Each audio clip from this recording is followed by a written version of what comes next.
Morning guys, may kwento ang isda na to guys, alam nyo ba?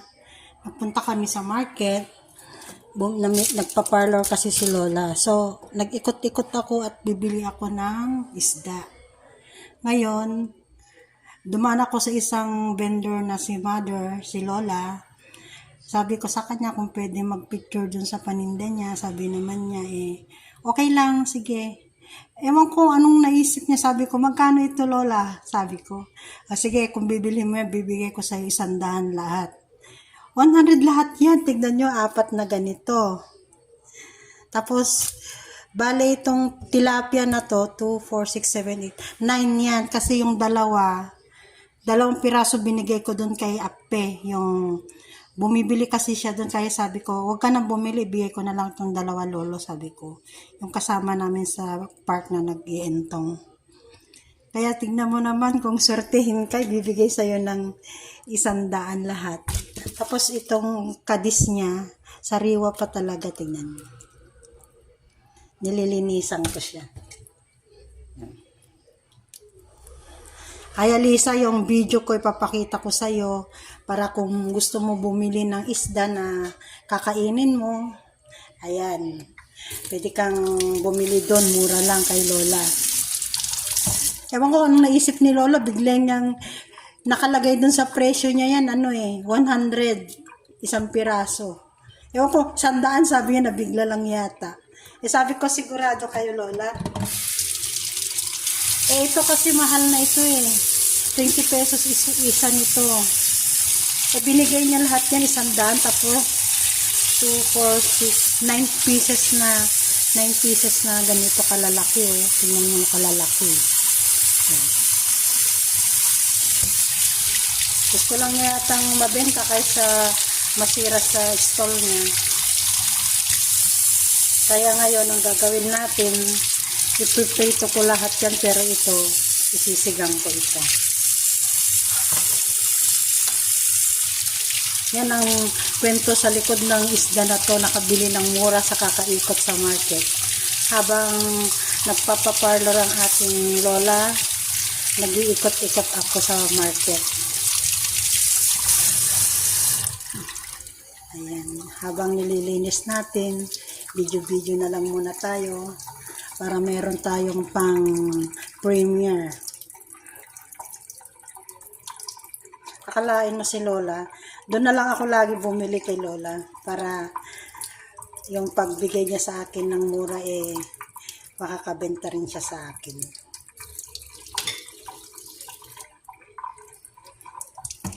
Hindi ka na makakabili na. Nagulat talaga ako kay Lola. Anong naisip nun? 9 pieces tapos 4 nito. Shout out Lisa, doon ka bumili. Mura yung paninda ni Lola, promise. Sariwa pa yung mga isda niya.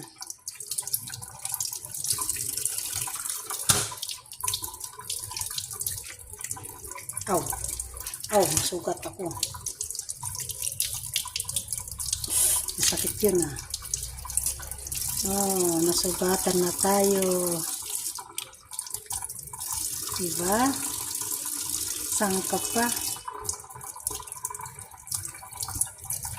Kung minsan, naniniwala ko kasabihan na pag may panahon na seswertehin ka talaga.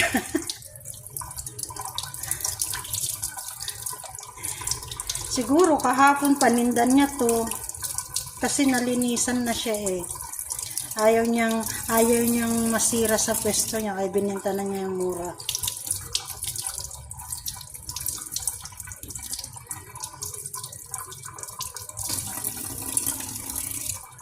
Ganito rin ba kayo maggaganyan? Pinataktak mo ba yung ulo para lumabas daw yung dumi dito sa may bunganga? Kailangan pag nililinis daw ang tilapia, itataktak natin na ganyan sa bunganga para lumabas yung madulas-dulas dun sa kanyang bunganga. Hindi ko naman kinakain tong ulo, dito lang sa laman. Ipriprito ko lahat ito para ma-stack ko siya sa ref.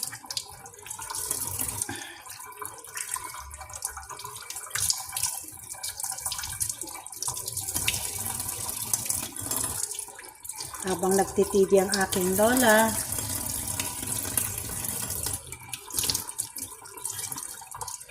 masakit. Ang kagandahan lang dito, parang dyan din sa atin, di ba? Ano din sila, naglilinis din sila ng isda. Dito ganun din. Kaya kung mga namamimili dyan sa palengke, hindi na tayo mahirapan maglinis dahil yung isda na bibilhin mo malinis na.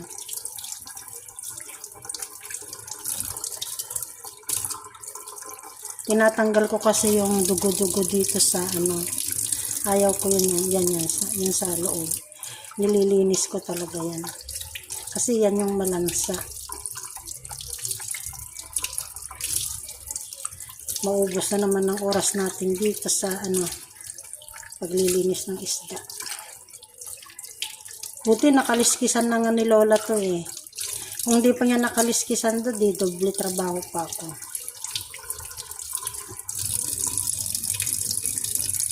Aray. Ayan. Ang 100.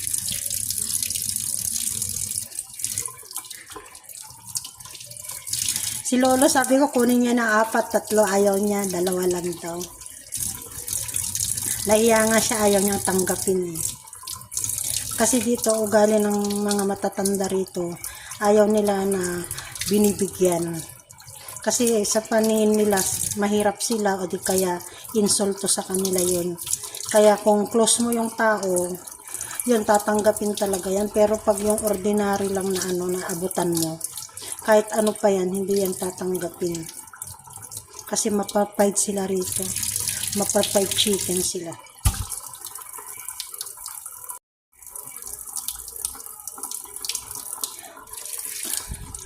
Yan.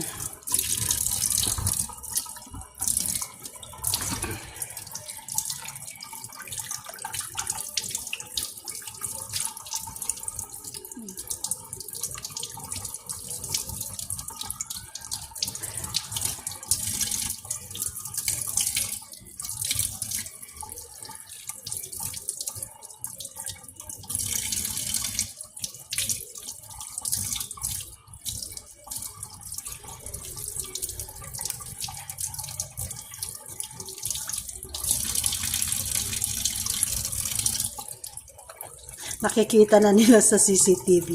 Ang daming biniling isda ni Jody. Alam naman nila ako kakain ito. Kasi si Lola, ang binibili ko yung special. Hindi nila pinapakain yung nanay nila ng ordinary.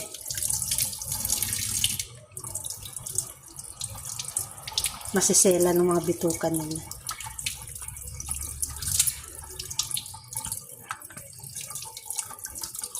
Itotos ko to tapos iluluto natin siya ng maanghang para yung style ng Indonesia na dry. Tapos ilalagay sa plastic, i-pre-fridge. Pag gusto mo nang kainin, papainit mo na lang. Lagi masakit, parang pag-ibig to masakit. Kaya tanggalin natin yung kaliskis dyan.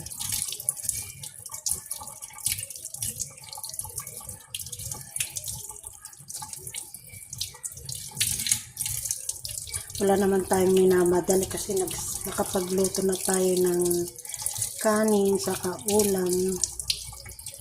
Ito na lang.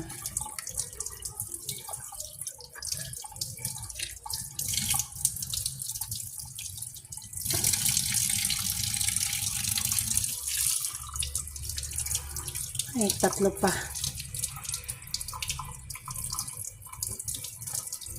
Iingatan ko matusok ako, masakit.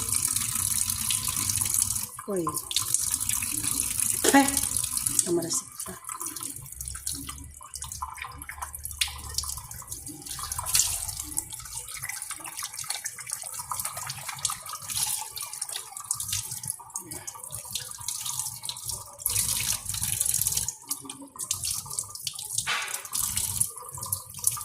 Malakas yata yung TV ni Lola, maka-copyright naman ako. Ayun, narinig yata ko, pinatay niya.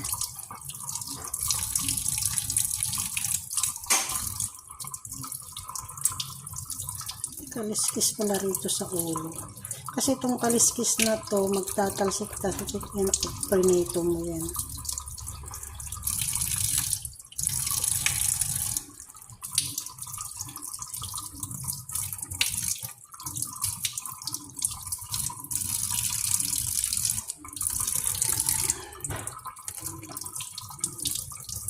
Yan ang pretty niya, oh. Diba? Tignan nyo naman siya, oh. Sorry, kakainin kita. Yan ang aking mother. Ha? Nasa-ante siya. Ay, Bea. Saan, Ben?